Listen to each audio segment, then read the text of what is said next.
இரண்டாம் உலகப் போரின் கதாநாயகனும் வில்லனும் ஒருவரே, அவர்தான் ஹிட்லர். முதல் உலகப் போரின் போது ஜெர்மனி படையில் ராணுவ வீரராக இருந்த ஹிட்லர் இரண்டாம் உலகப் போரின் போது ஜெர்மனியின் சர்வாதிகாரியாக விளங்கினார். அவர் பெயரை கேட்டாலே உலகம் நடுங்கியது. இரண்டாம் உலகப் போர் மூழ்வதற்கும் அதன் மூலம் 5 கோடி பேருக்கு மேல் சாவதற்கும் காரணமாக இருந்த ஹிட்லரின் வாழ்க்கை பல திருப்பங்களும் திடுக்கிடும் சம்பவங்களும் நிறைந்தது. வட ஆஸ்திரியாவில் உள்ள பிரானவ் என்ற ஊரில் 1889 ஆண்டு ஏப்ரல் 20 பிறந்தவர் ஹிட்லர். இவருடைய தந்தை அலாய்ஸ் ஷிக்கில் கிரப்பர் ஹிட்லர் சுங்க இலாக்கா அதிகாரியாக வேலை பார்த்து வந்தார். இவருக்கு 3 மனைவிகள். 3வது மனைவியான கிளாராவின் 4வது மகன் ஹிட்லர். பிறந்தது முதலே ஹிட்லர் நோஞ்சானாக இருந்தார். அடிக்கடி காய்ச்சல் வரும். கிட்டத்தட்ட 1 வருடத்திற்கு பிறகுதான் உடம்பு தேறியது. ஹிட்லரின் தந்தை அலோய்ஸ் மிகவும் கண்டிப்பானவர். தந்தை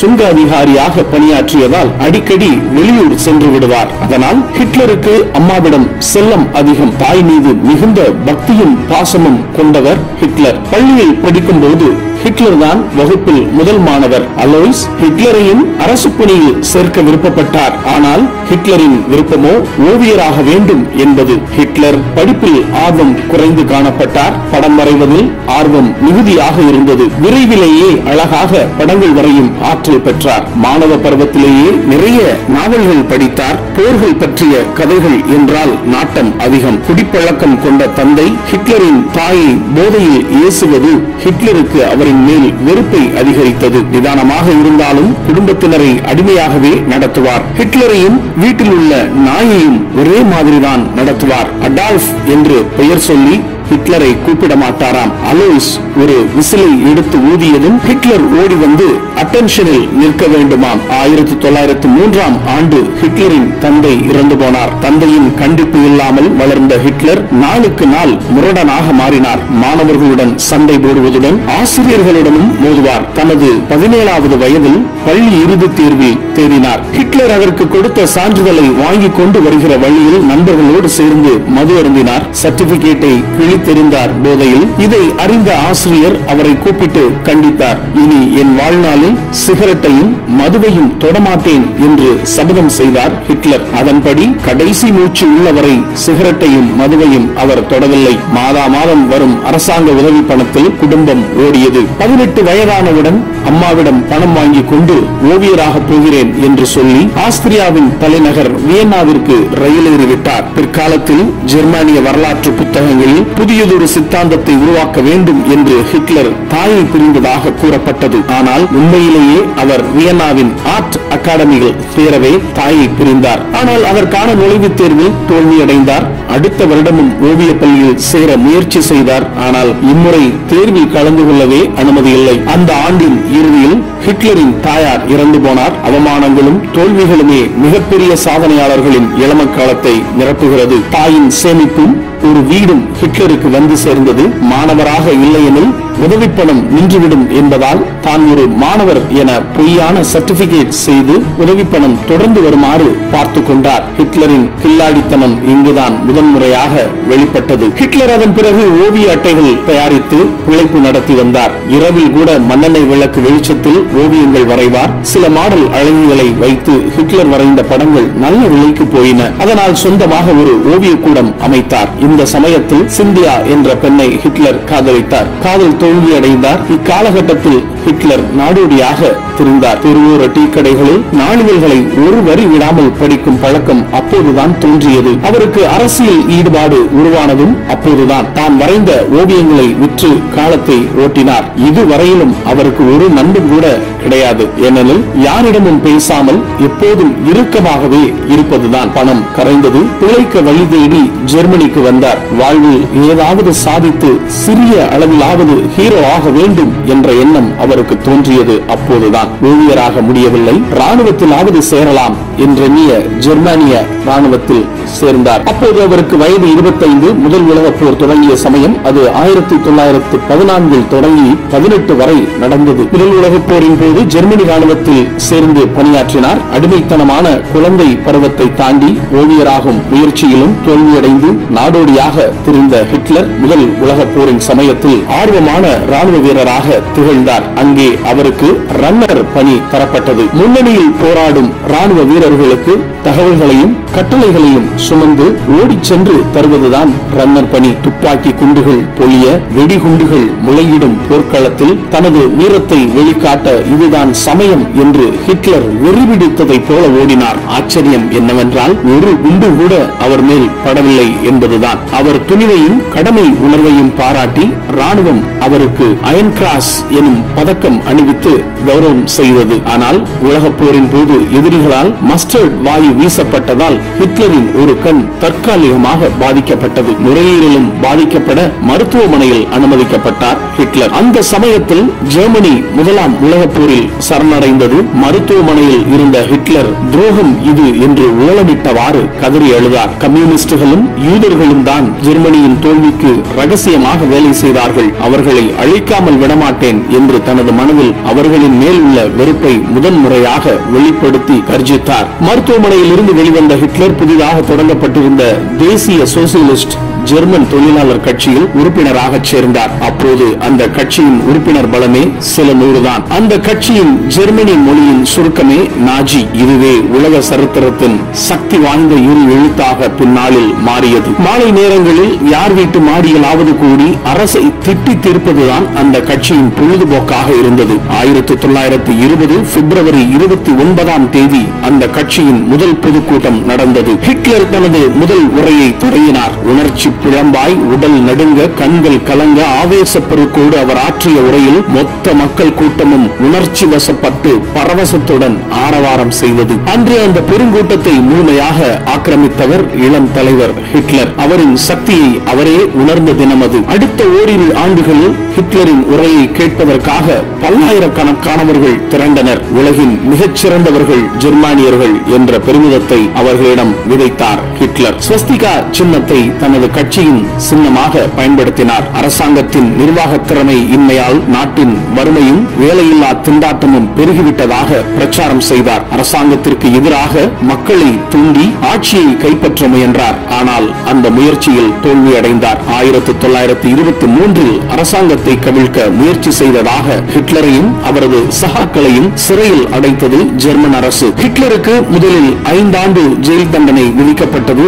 பின்னர் அது ஓராண்டாக குறைக்கப்பட்டது. முதல் பொதுக்கூட்டம் நடத்திய 3 ஆண்டுகளில் ஒரு கட்சி ஆளும் அரசையே பயமுறுத்தும் அளவிற்கு உயர்ந்தது ஹிட்லரால் தான். சித்தாந்தமில்லாத தனது கட்சிக்கு ஹிட்லர் சித்தாந்தத்தை உருவாக்கியது அப்போதுதான். சிறையில் இருந்தவாறு எனது போராட்டம் என்ற நூலை எழுதினார். இது உலக புகழ் பெற்ற நூல். இனம் என்ற விஷயத்தை மூலதனமாக பயன்படுத்த தொடங்கியதும் அப்போதுதான். அந்த புத்தகத்தில் உலகை வழிநடத்தும் தகுதியுடையவர்கள் ஜெர்மானியர்கள் மட்டும்தான் என்று முழங்கினார் ஹிட்லர். யூதர்களையும் கம்யூனிஸ்டுகளையும் மிக கேவலமாக தனது புத்தகத்தில் சாடினார். யூதர்கள், ரஷ்யர்கள், மனநல பாதிக்கப்பட்டவர்கள் இல்லாத ஒரு புது யுகத்தை உருவாக்க வேண்டும் என்ற ஆபத்தான கருத்தை முன்வைத்தார். மற்றவர்களையும் தனது கருத்திற்கு உடன்பட வைத்தார். அந்த சமயம் இந்தியா பிரிட்டனின் காலனியாக அடிமைப்படுத்தப்பட்டிருந்தது. ஹிட்லர் தனது புத்தகத்தில் ரஷ்யா ஜெர்மனியின் இந்தியாவாக இருக்க வேண்டும் என்று குறிப்பிட்டிருந்தார். 1928 நடந்த தேர்தலில் ஹிட்லரின் கட்சி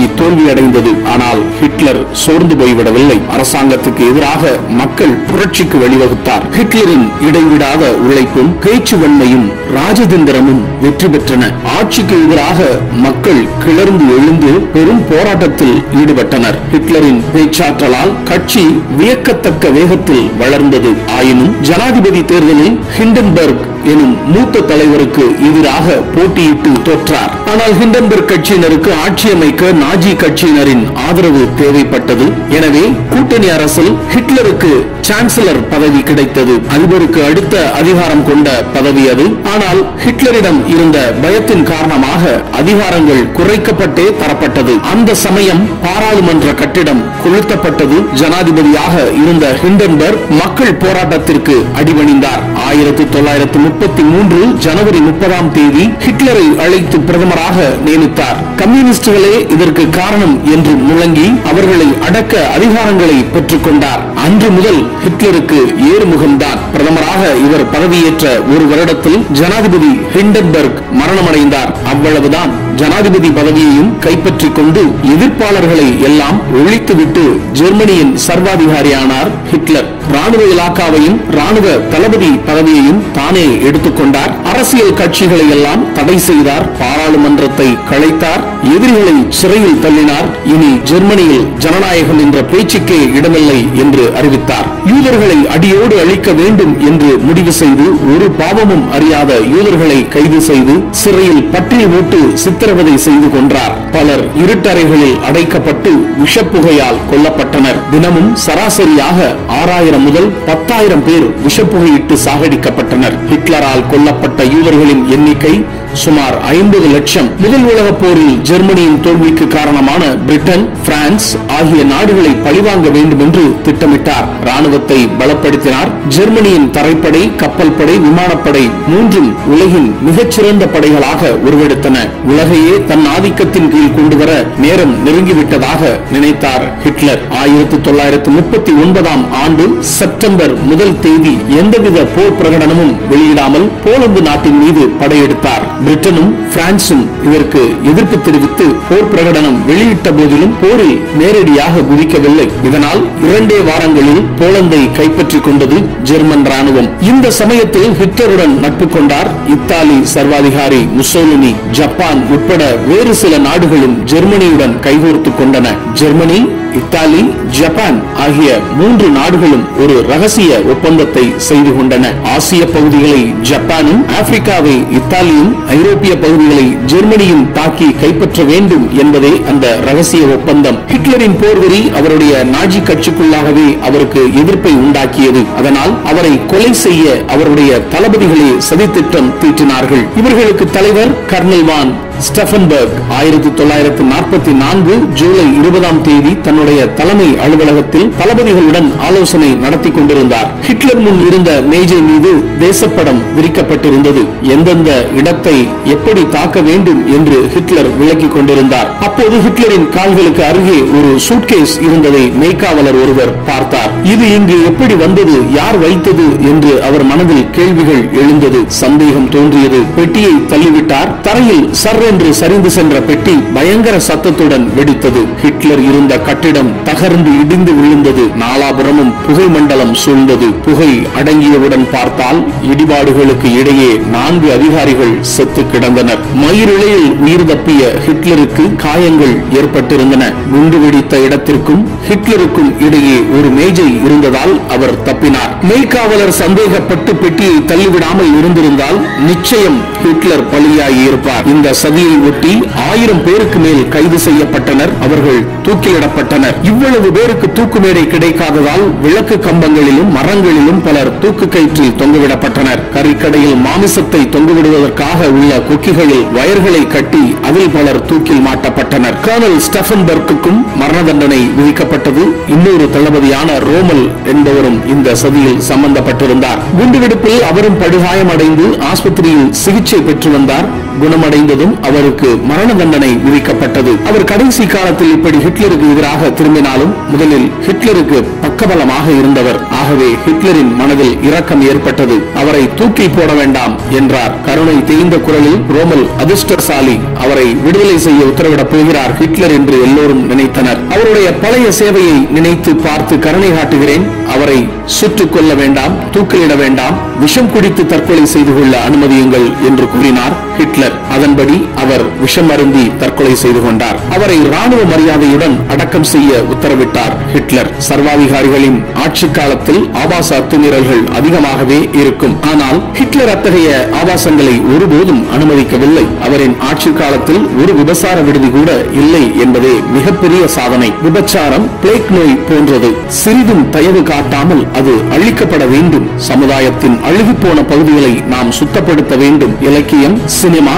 கலை, பத்திரிகைகள், சுவரொட்டிகள், கடைகளின் ஷோகேஸ்கள் அதிலும் ஆபாசம் இருக்க அனுமதிக்க மாட்டேன் என்று எச்சரித்தார் ஹிட்லர். ஹிட்லர். வெள்ளை துணியில் உள்ள கருப்பு கரைகளே நம் கண்களை ஈர்க்கும். அதே போன்று ஹிட்லரின் தவறுகளால் அவரை பற்றிய நினைவுகள் உலக சமுதாயத்தால் ஒதுக்கப்பட்ட போது அவரின் சாதனைகளும் கூடவே மறைக்கப்பட்டு விட்டன. முதல் உலக போரால் வாடி வதங்கி போயிருந்த ஜெர்மனியின் பொருளாதாரத்தை ஆட்சிக்கு வந்த 3 ஆண்டுகளில் தூக்கி நிறுத்தியவர் ஹிட்லர். ஹிட்லர் பதவியேற்ற 1933இல் ஜெர்மனியில் வேலையில்லாதவர்களின் எண்ணிக்கை 60 லட்சம். ஆனால் 1936இல், அதாவது 3 ஆண்டுகளில் ஜெர்மனியில் வேலையில்லாதவர் என்று ஒருவர் கூட இல்லை என்ற நிலை உருவானது. இத்தனைக்கும் பொருளாதார அறிவு சிறிதும் ஹிட்லருக்கு இல்லை. இந்த சாதனைக்கு காரணம் ஹிட்லரால் தேடி கண்டுபிடிக்கப்பட்ட ஜால்மர் ஷாக்ட் என்ற பொருளாதார ஜீனியஸ்.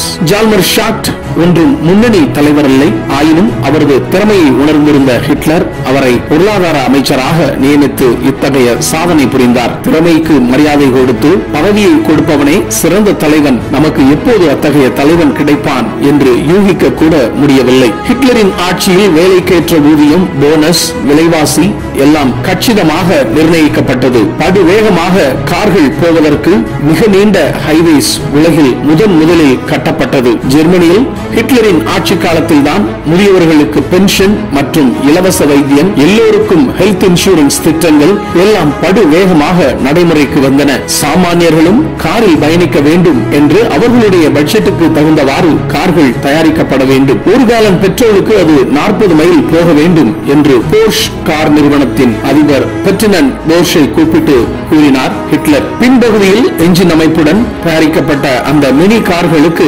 வாக்ஸ்வேகன் என்று பெயரிடப்பட்டது. பிற்காலத்தில் அந்த கார்கள் உலக புகழ் பெற்றது. தொழிற்சாலைகளால் சுற்றுச்சூழல் மாசடைய கூடாது என்று ஹிட்லர் சட்டம் கொண்டுவர அதற்கான அத்தனை தொழிற்சாலைகளும் ஆன்டி பொல்யூஷன் சாதனங்களையும் பில்டர்களையும் பொருத்தி கொண்டன. அதனால் ஜெர்மனியில் ஓடிய நதிகள் அத்தனையும் படு சுத்தமாக இருந்தது. பல வழி நிவாரணிகளும் போதைப் பொருளும் புழக்கத்தில் இருந்து வெளிவர உதவும் மருந்துகளும் ஹிட்லரின் கடும் முயற்சியால் கண்டுபிடிக்கப்பட்டன. ஹைப்போதெர்மியா எனும் உடல் வெப்பத்தை குறைத்திடும் ஒரு நோயிற்கு தீர்வை கண்டது ஹிட்லரின் ஜெர்மானிய மருத்துவர்கள் தான். இவ்வாறு மருத்துவத்துறையில் வியத்தகு முன்னேற்றம் அடைந்தது ஜெர்மனி. பெண்களுக்கு ராணுவத்தில் பல பணிகளில் இடம் தந்து பெண்ணுரிமை காப்பதில் தலை சிறந்து விளங்கினார். பெண்களை எப்போதும் தாழ்வாக நினைத்ததில்லை ஹிட்லர். இப்போதுள்ள மிருகவதை தடுப்பு சட்டத்தை அமல்படுத்துவதில் முன்னோடியாக திகழ்ந்தவர் ஹிட்லர். தன் தாயிடமும் மனைவியிடமும் குழந்தைகளிடமும் அன்பு காட்டும் மனிதராக திகழ்ந்தார். குழந்தைகளுக்கு பிடித்த மனிதராக திகழ்ந்தார் ஹிட்லர். பல எதிரி நாடுகளை கத்தியின்றி உயிர் சேதமும் இன்றி தனது சமயோஜித புத்தியாலும் தந்திரத்தாலும் வெற்றி கொண்டவர் ஹிட்லர். அதற்கு அவரின் குறுக்கு புத்தியும் எதிரியை கணித்திடும் ஆற்றலும் பெரிதும் உதவி செய்தன. ஹிட்லரின் காலத்தில் அவரின் பெரும் முயற்சியால் ஜெர்மனி ராணுவ தொழில்நுட்பத்திலும் விஞ்ஞானத்திலும் பெரும்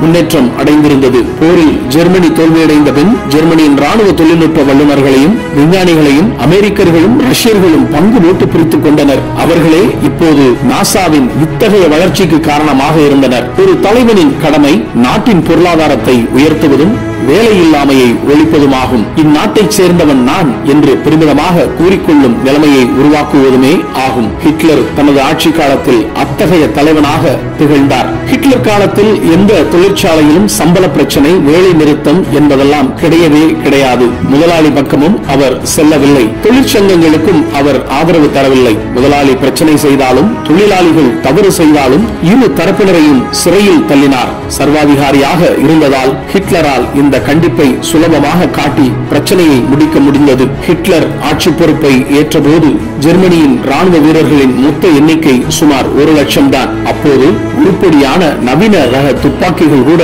ஜெர்மனியில் கிடையாது. ஆனால் ஹிட்லர் ஆட்சி ஏற்ற 4 ஆண்டுகளில் ஐரோப்பாவின் மிகப்பெரிய ஆர்மியாக உருமாறியது. நவீன போர் விமானங்கள், பீரங்கிகள், துப்பாக்கிகள், டாங்கிகள் கொண்ட அசுர சக்தியாக ஜெர்மானிய ராணுவம் மாறிய வேகம் உலக வரலாற்றிலேயே அதுவரை நிகழ்ந்திடாத பெரிய ஆச்சரியம் என்று உலக பெரும் ராணுவ ஆராய்ச்சியாளர்கள் இன்றும் வியந்து கொண்டிருக்கிறார்கள். ஹிட்லரின் மொத்த 12 ஆண்டுகால ஆட்சி காலத்தை பார்த்தால் அவரின் தவறுகளே நம் கண்முன்னே விருந்திருக்கும். ஆனால் முதல் 5 ஆண்டு கால சாதனைகள் மகத்தானவை. ஒரு புத்திசாலி சாடிஸ்டாக மாறினால் மிகவும் ஆபத்தான ஒன்றுதான். ஆனால் ஹிட்லர் எனும் சாதனையாளன் செய்த சாதனை என்ன தெரியுமா? ஜெர்மனி என்ற ஒரு நாட்டையே சாடிஸ்ட் நாடாக மாற்றினான் என்றால் அது மிகையில்லை. அரசு அதிகாரிகள் யாவரும் மனிதாபிமானம், இரக்கம், குற்ற உணர்வு யாவும் மறந்து மிருகங்களாக, கொலை கருவியாக மாறி மும்முரமாக இயங்கினார்கள். கொண்டார்கள். யூதர்களை அழித்து ஒழிக்கும் இலாக்காவிற்கு தலைவராக பணியாற்றிய ஐக்மன் பின்னாளில் கைது செய்யப்பட்ட போது நிருபர்களிடம் கூறியது என்ன தெரியுமா? 50 லட்சம் யூதர்களை நாங்கள் கொலை செய்த போது இனம் புரியாத ஆழ்ந்த திருப்தி ஏற்பட்டது. மரண தண்டனை கொடுத்தாலும் விஷப்பூச்சிகளை ஒழித்து கட்டிய திருப்தியோடு செத்து போவேன் என்றானாம். இவ்வாறு பலர் ஹிட்லரை கண்மூடித்தனமாக நம்பினார்கள். நாஜி அதிகாரிகள் விஷவாயு குளியல் அறைகளை சொர்க்கத்தின் பாதை என்று வர்ணித்தனர். ஒவ்வொரு 1000 யூதர்களை கொன்ற பின்னரும் அறுவடை திருவிழா என்ற பெயரில் ஷாம்பெயின் பாட்டில்களுடன் கொண்டாடினார்கள் அரசு அதிகாரிகள். யூதர்களை நிற்க வைத்து நெற்றியில் சுட்டால் பரிசு என்கிற ரீதியில் துப்பாக்கி சுடும் போட்டி கூட நடத்தினார்கள். கொலை செய்வதில் புதுமையை விரும்பிய சில அதிகாரிகள் இறந்தவர்களின் பற்கள் எலும்புகள் துகள்களாக்கப்பட்டு நாஜிக்களால் உரமாகவும் சிமெண்ட் கலவையோடு கலக்கப்பட்டு நடைபாதைகள் அமைக்கவும் பயன்படுத்தப்பட்டன. யூதர்கள் மனிதர்கள் அல்ல, அழிக்கப்பட வேண்டிய விலங்கினங்கள் என்று அதிகாரிகள் மூளைச்சலவை செய்யப்பட்டிருந்தனர். ஆடு மாடுகளின் தோலை கொண்டு பைகள் செய்வதை போன்ற ஒரு செயல்தான் இதுவும் என்று எல்லோரும் நம்பினார்கள். இரும்பு இதயத்துடன் செயல்படுவது பெருமையான விஷயம் என்று அதிகாரிகளுக்கு திரும்ப திரும்ப ஹிட்லரால் எடுத்து சொல்லப்பட்டது. ஒருமுறை அனைத்து அதிகாரிகளையும் தங்கள் செல்ல நாய்களை கூட்டி வரச் செய்தார் ஹிட்லர். அவற்றை தன் கைகளால் சுட்டுத் தள்ள வேண்டும் என்று அந்த அதிகாரிகளுக்கு ஆணையிட்டார். காரணம், வீக்னஸ் என்பதே கூடாது என்பதுதான் நாஜி தத்துவமாம். இதனையும் மீறி பல அதிகாரிகள் குற்ற உணர்வினால் அவதிப்பட்டார்கள் என்பதும் உண்மை. நியாயம் அநியாயம் பற்றிய சுய நினைவோடு பகுத்தறிவோடு எடை போடுவதும் தான் மிருகத்தன்மை அகன்று மனிதன் தலையெடுக்கிறான். அப்படி ஒரு சம்பவமும் ஆவிட்ஸ் சிறைச்சாலையில் நிகழ்ந்தது. விஷவாயு செலுத்தப்பட்டு இறந்து போன ஆயிரக்கணக்கானவர்களின் உடல்களை நாஜி அதிகாரிகள் அப்புறப்படுத்தினார்கள். அப்போது கேஸ் சேம்பரில் பல உடல்களுக்கு கீழே 14 வயது பெண் உயிரோடு இருந்தாள். பல உடல்கள் அவள் மேல் விழுந்து விஷவாயு வீச்சில் இருந்து அவளை காப்பாற்றி இருக்க வேண்டும். உடனே அதிகாரிகள் பரபரப்படைந்தனர். ஒருவர் தேநீர் தயாரித்துக் கொண்டு வந்தார். பிறந்த மேனியோடு இருந்த அந்த பெண்ணை தூக்கி வந்து போர்வையால் ஆதரவோடு மூடினார் ஒருவர். சரேல் என்று அனைவரிடமும் ஒரு மாற்றம். மிருகம் அழிந்து மனிதம் துளிர்த்தது. அந்த பெண்ணை தங்கள் குழந்தை போல் பாவித்து சிலர் கண்கலங்கினார்கள். அப்போது அங்கே நுழைந்தார் சிறைச்சாலையின் தலைவர் மாஸ்பெல்ட். விஷயத்தை மற்றவர்கள் விவரிக்க நடுங்கியவாறு அமர்ந்திருந்த பெண்ணை பல நிமிடங்கள் தீர்க்கமாக பார்த்தார். அவரது உதடுகள் லேசாக துடித்தன, விரல்கள் நடுங்க. கைத்துப்பாக்கியை எடுத்து எல்லோரும் வேண்டாம் வேண்டாம் என கெஞ்சியதை காதில் வாங்காமல் அந்த பெண்ணை நெற்றி பொட்டில் சுட்டுக் கொன்றார். கொன்றதும் அவர் கூறியது என்ன தெரியுமா? இந்த தகவல் தெரிந்தால் தலைவரால் நம் அத்தனை பேரின் கதியும் என்னவாகும் என்று தெரியுமா உங்கள் அனைவருக்கும் என்றானாம். ஆம், இரக்கமும் மனிதமும் துளிர்த்த சில இடங்களிலும் ஹிட்லர் பற்றிய பயம் அதிகமாக இருந்ததால் அதிகாரிகள் அனைவரும் யமதூதர்களாக செயல்பட்டனர். அந்த அளவிற்கு ஹிட்லர் ஏதோ நெருக்கமாக நின்று தங்களை உற்று கவனிப்பது போன்ற அச்சம் அனைவரிடத்தும் இருந்து வந்தது. ஜெர்மனி தலைநகரான பெர்லினில் ஒரு சுரங்கம் அமைத்து அதில் தங்கியிருந்தார் ஹிட்லர். பாதாள அறையின் கூரை மட்டும் 16 அடி பருமனுக்கு இரும்பும் சிமெண்ட்டும் கொண்டு குண்டு வீச்சினால் சேதமடையாத அளவிற்கு உறுதியாக கட்டப்பட்டிருந்தது. ஹிட்லரின் அலுவலகமும் படுக்கை அறையும் அங்கேதான் இருந்தன. 15 அடி நீளமும் 10 அடி அகலமும் கொண்டது. குளியல் அறையும் அத்துடன் இணைக்கப்பட்டிருந்தது.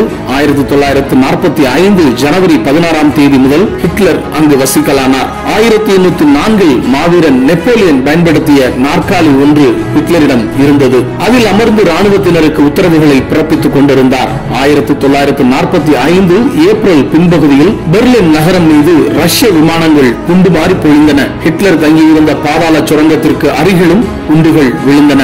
ஈவா பிரவுன் என்ற பெண் 1930ஆம் ஆண்டு முதல் ஹிட்லருடைய மனம் கவர்ந்த காதலியாக இருந்து வந்தால். ஹிட்லரின் நண்பர் ஒரு போட்டோ ஸ்டுடியோ வைத்திருந்தார். அங்கு உதவியாளராக பணியாற்றியவள் தான் ஈவா பிரவுன். நண்பரின் போட்டோ ஸ்டுடியோவுக்கு ஹிட்லர் அடிக்கடி போவார். அப்போது அவருக்கும் ஈவாவுக்கும் பழக்கம் ஏற்பட்டு காதலாக கனிந்தது. ஈவா பிரவுனும் ஹிட்லரை உயிருக்கு உயிராக நேசித்தாள். ஆனால் மனைவி என்ற அந்தஸ்து கிடைக்கவிட்டாலும் ஹிட்லருடன் சேர்ந்து வாழ்ந்து வந்தாள். இந்நிலையில் தான் முசோலினி சிறை வைக்கப்பட்ட சம்பவம் ஹிட்லருக்கு அதிர்ச்சி அளித்தது. தன் ஆத்ம நண்பரை விடுவிக்க முயற்சி செய்தார். பகிரங்கமாக படையெடுத்து சென்று முசோலினியை விடுவிப்பது முடியாத காரியம் என்பதை போர்க்கலையில் வல்லவரான ஹிட்லர் அறிந்திருந்தார். முசோலினியை மீட்க தனது ரகசிய படையை அனுப்பினார். ரகசிய படையினர் முசோலினி இருக்கும் இடத்தை கண்டுபிடித்து முசோலினியையும் அவர் குடும்பத்தையும் மீட்டனர். வடக்கு இத்தாலியில் முசோலினிக்கு ஓரளவு ஆதரவு இருந்தது.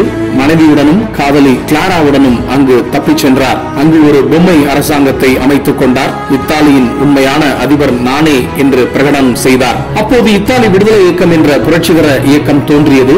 இத்தாலி முழுவதும் புரட்சிக்காரர்கள் கலவரத்தில் ஈடுபட்டனர். முசோலினியை பிடித்து கொலை செய்வது என்று புரட்சிக்காரர்கள் சபதம் எடுத்துக் கொண்டனர். புரட்சிக்காரர்களால் தனக்கு ஆபத்து ஏற்படும் என்பதை உணர்ந்து கொண்ட முசோலினி அண்டை நாடான சுவிட்சர்லாந்திற்கு தப்பி ஓட முடிவு செய்தார். ராணுவ லாரிகளில் தனது 2 குடும்பத்தினரையும் அழைத்துக் கொண்டு புறப்பட்டார். ஆனால் வழியிலேயே அந்த லாரிகளை புரட்சிக்காரர்கள் மடக்கினார்கள். முசோலினியை கைது செய்தார்கள். இதை கண்ட முசோலினியின் காதலி கிளாரா அலறிக்கொண்டு லாரியில் இருந்து குதித்தால் அவளையும் புரட்சிக்காரர்கள் பிடித்துக் கொண்டனர். முசோலினியின் மனைவி லாரிக்குள் பதுங்கிக் கொண்டதால் அவள் புரட்சிக்காரர்களின் கண்களில் படவில்லை. இது நடந்தது 1945 ஆண்டு ஏப்ரல் 27 அன்று டோங்கோ நகரில் ஒரு அறையில் முசோலினியும் கிளாராவும் அடைத்து வைக்கப்பட்டனர். மறுநாள் அவர்களை புரட்சிக்காரர்கள் ஒரு காரில் அழைத்துச் சென்றனர். மலைப்பகுதியில் இருந்து கார் கீழே இறங்கியதும் முசோலினியும் காதலி கிளாராவையும் கீழே இறங்கச் சொன்னார்கள். கீழே இறங்கியதும் அவர்களை நடு ரோட்டில் நிற்க வைத்தார்கள். தங்களை சுடப்போகிறார்கள் என்பதை உணர்ந்து கொண்ட கிளாரா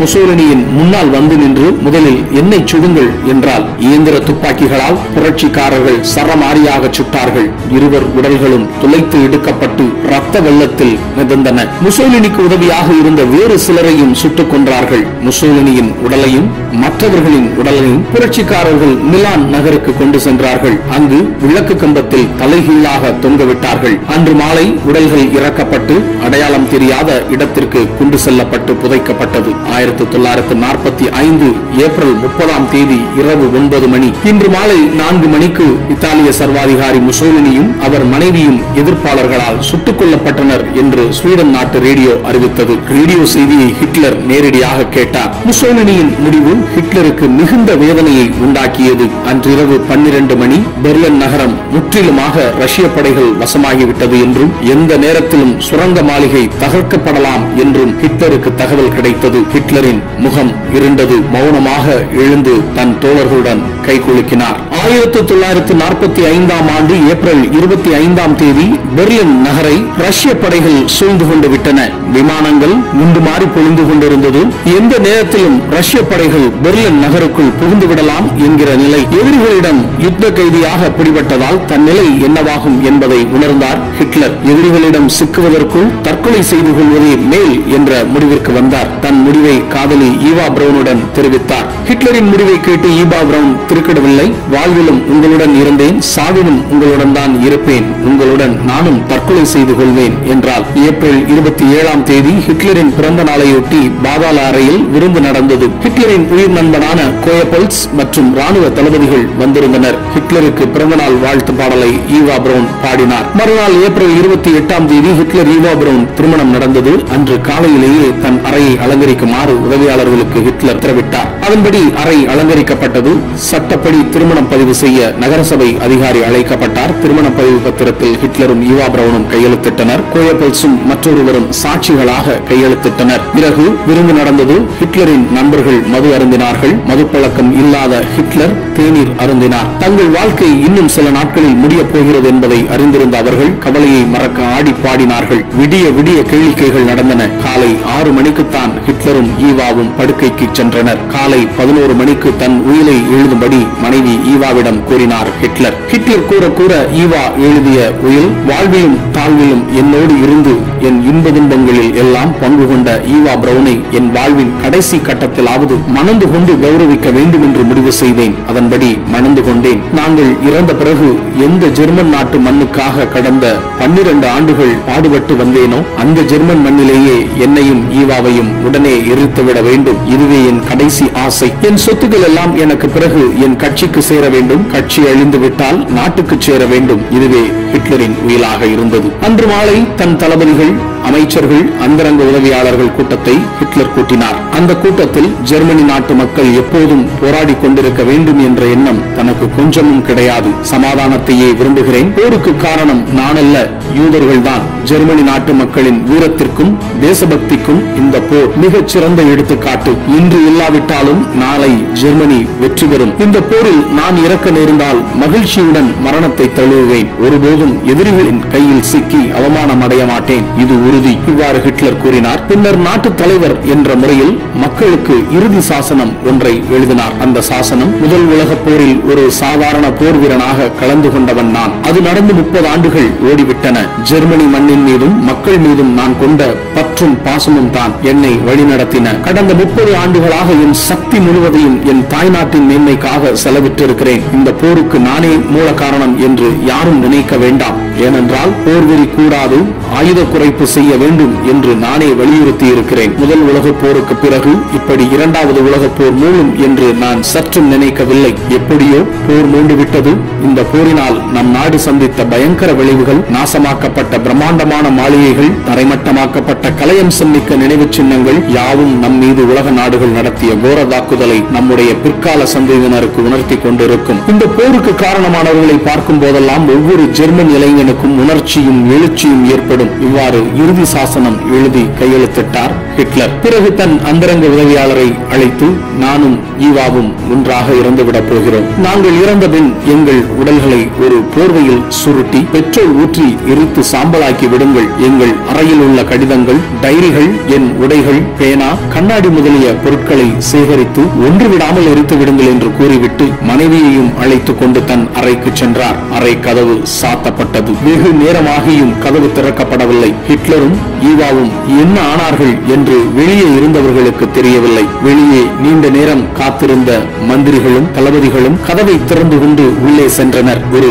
சோபாவில் உட்கார்ந்த நிலையில் ஹிட்லரின் உயிரற்ற உடல், அவர் காலடியில் ஒரு துப்பாக்கி இருந்தது. அதன் நுனியில் இருந்து புகை வந்து கொண்டிருந்ததால் அவர் சற்று நேரத்திற்கு முன்புதான் தன்னை சுட்டுக் கொண்டிருக்க வேண்டும் என்று அனுமானிக்க முடிந்தது. அவருடைய வலது காதுக்கு கீழ் அரை அங்குல அளவிற்கு துவாரம் விழுந்து அதிலிருந்து ரத்தம் சொட்டிக் கொண்டிருந்தது. ஹிட்லர் துப்பாக்கி முனையை வாய்க்குள் வைத்து சுட்டதால் தான் உண்டு காதருகே துளைத்துக் கொண்டு சென்றிருக்க வேண்டும் என்று தளபதிகள் கருதினார்கள். ஹிட்லரின் வலதுகரம் ஒரு புகைப்படத்தை மார்போடு அணைத்தபடி இருந்தது. அந்த படம் ஹிட்லரின் தாயாரின் புகைப்படம். தாயின் மீது ஹிட்லர் கொண்டிருந்த பாசத்தை எண்ணி அவர் நண்பர்கள் கண்ணீர் சிந்தினர். ஹிட்லர் உடல் இருந்த சோபாவின் சாய்ந்தபடி பிணமாகி இருந்தால் அவருடைய மனைவி ஈவா வெள்ளை புள்ளிகளோடு கூடிய கருநீல மேக்சி அணிந்திருந்தால் அவள் உடல் நீளம் பாய்ந்திருந்தது. எனவே அவள் சயனைடு விஷம் சாப்பிட்டிருக்க வேண்டும் என்பது புலனாகியது. ஹிட்லர் உடலையும் ஈவா உடலையும் உதவியாளர்கள் ஒரு கம்பளி போர்வையில் சுற்றினார்கள். பிறகு அந்த உடல்களை அந்த அறையிலிருந்து